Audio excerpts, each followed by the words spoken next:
Hi, and welcome to the Tea with Intuitives podcast. I'm Brittany, an esoteric energy healer and inner child healing coach. And I'm Meli, an Akashic reader, past life psychic, and channeling coach. Each episode, we answer one of your questions about spirituality, the Akashic records, energy healing, meditation, spirit guides, and the unseen world. So we invite you to grab your cup of tea while we speak about the boundaries between channelers and clients. But first, Meli, what tea are you drinking?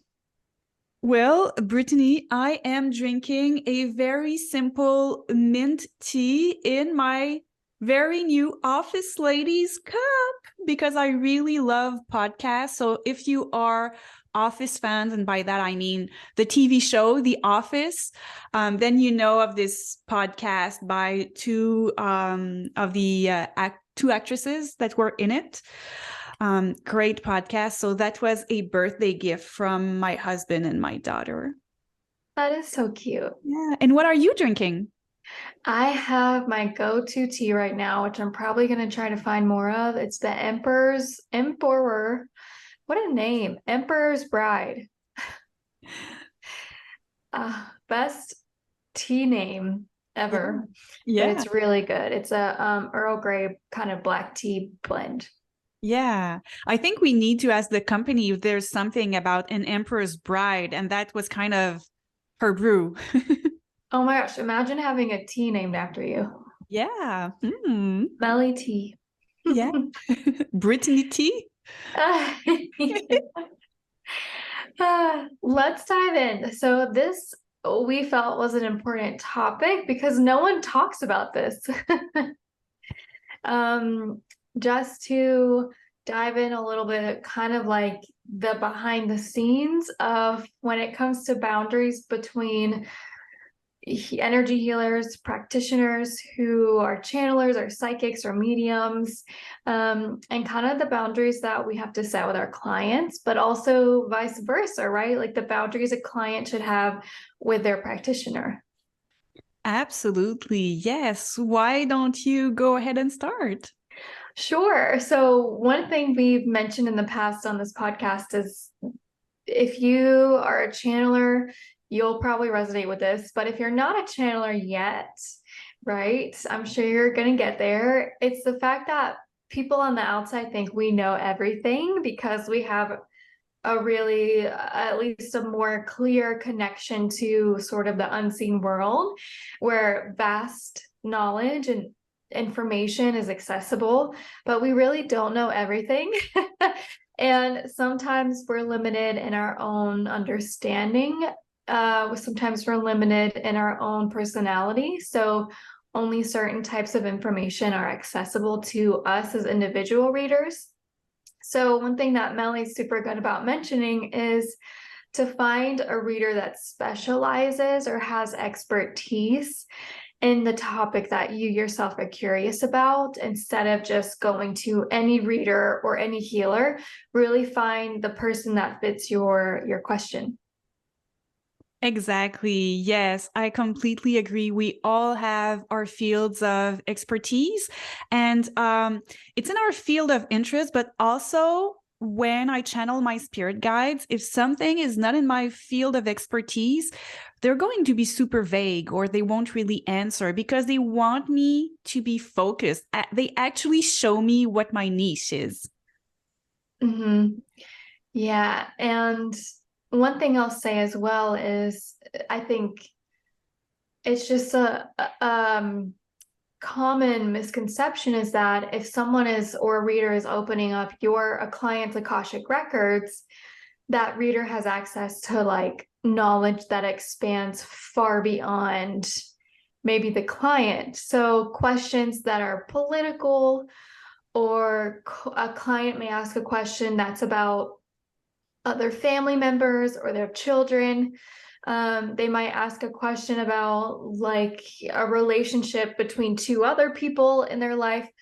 And what we kind of want to reiterate is that when we're giving a reading, it is specifically for you or for the client, not about the political standing or the political figures in play or the direction that the world is heading, right? Or the readings are very much catered to a client's own Akashic records. So information can come in when it comes to the client's relationship to their external world, but not information directly from or about something that totally has nothing to do with the client themselves. And I hope that that makes sense. Right. And right before I come in for a session, I always call in the spirit guides and I always ask for the information to be in the best and highest interest of the person and the best and highest interest of everyone who is concerned. And so oftentimes, well, that doesn't happen super often, but when it happens, the guides would say, this is not pertinent for you right now, because it's kind of their polite way to say, look, this doesn't concern you, and we cannot, as channelers, be peeping toms. That doesn't work like that. So we cannot go and snoop into other people's lives. We're just getting blocked. This is not how it works. And if someone would ask these type of questions wanting to get information with malicious intentions and a channeler gives them answers, then I would question the channeler's I don't know, ethics. Like, I would question if he's not just giving an answer that will please a client, but that isn't truly channeled. I would also question who is giving the information to the channeler. So Mm-hmm. for you and I, we go direct to the source. We go to a client's Akashic records, which for us is so protected and such a high vibration. It's very healing and has a lot of integrity. But not all channelers channel from the Akashic records. When you are looking at psychic readings, when you are looking at mediumship readings, those types of readings don't always access the Akashic records. So it is a great question as a client if you are wanting to work with someone who is a psychic medium or advertises as a psychic or medium separate, a past life psychic, past life medium, or an ancestral or a karmic medium, whatever it is, just be very blunt and ask, where do they get their information and how do they access that information? Because we don't always know who's coming in to whisper in the channeler's ear to give the information, right? So just be very, it's okay. It's okay for you to ask who they will channel, where are they getting the information and who's their spirit guide? Who are they connecting to access that info? I am very open about who I work with. I call in Saint Germain every single reading and every single energy healing I do when I'm preparing myself in my space. I call in Saint Germain and I call in the violet flame. So you're welcome to know. You're welcome to know what I do. Yeah. And also, I'd like to give an example of a type of question that I often get. I get a lot of moms who want readings. And so they want to know information about their children, which I accept, but I always explain, look, it's in the perspective of your relationship and how you can help them grow and how they are here to help you grow as well. So I often connect to I connect astral plane, causal plane, Akashic records. It's kind of a blend of everything. But when I connect to astral plane and your life plan, I can see how you made your life plan and why you chose your parents, your children, because we all choose each other. And so I go to that place and the spirit guides show me, it's like a flashback of you when you were making your life plan and why you chose these relationships and what lessons you are both learning. And I can also tune into the present moment and what is going on and how your souls are collaborating at the moment. And so this is the ethical part of it, but I wouldn't, if a mom asked me, okay, is my 15-year-old daughter thinking about running away with her boyfriend? I would just say, I'm sorry, I cannot answer that. You know, it's your daughter's life, it's her privacy. I cannot go there. Also, I feel like you should just respond. Have you asked her? Yes. Maybe you Right. should ask her. Good point. Yeah, yeah. Why are you paying me to ask her? That actually has happened. It is funny as a reader too. That's why I love the life coaching a lot, because so many, and I was this person that would feel really shy or ashamed, or just feeling like my throat was closed down. I couldn't ask the questions to the people that really needed to be asked. So you might ask a reader because it's private, it's safe. Maybe they can tell you the answer without you having to put yourself really in front of your relationships, right? But actually, that would be the prime moment for a reader to go there, maybe you should be the one that's asking this person those questions, not me about that person, right? Yes, very wise. That's definitely happened quite a few times in a reading. Wow. That's why I became a life coach, because I was like, wait a second, you don't need a reading. What you actually need is your voice. You need your Yes. voice so that you can stand up for yourself and be honest and ask those hard questions in your relationships, right? And a lot of people seek out readers to answer questions that they themselves could, if they truly wanted to, find the answers, whether that be through them learning the channeling or being honest in their own relationships, right? So giving a reading is very dynamic.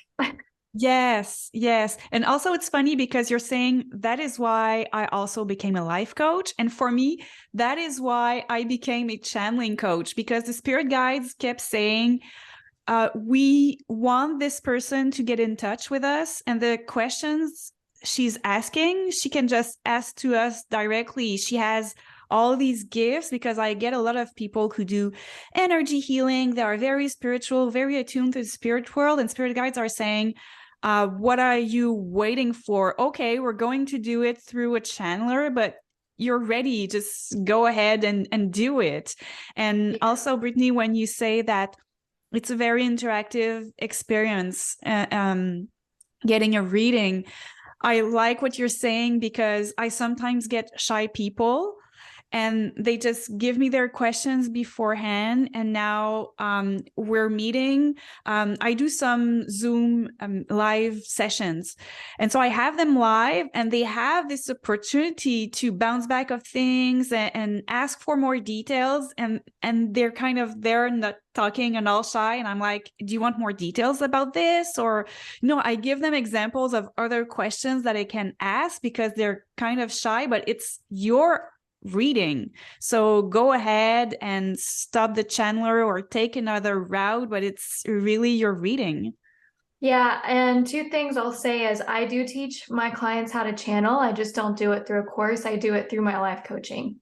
Mm-hmm. I find people really enjoy the one-on-one time with me to get to explore how they channel. And that space is so fun. And yeah, that's why I did the life coaching. And the other thing is I actually ask my clients, and this is a boundary that I have. This is my own boundary that I've had to develop to be an accurate channeler and to have the space to really stay connected. I personally ask my clients to not interrupt me at all until the guides tell me to stop and I open my eyes. Yeah. Because what happens is, if I'm going to get a reading, I might think I know the question that I want the answer to.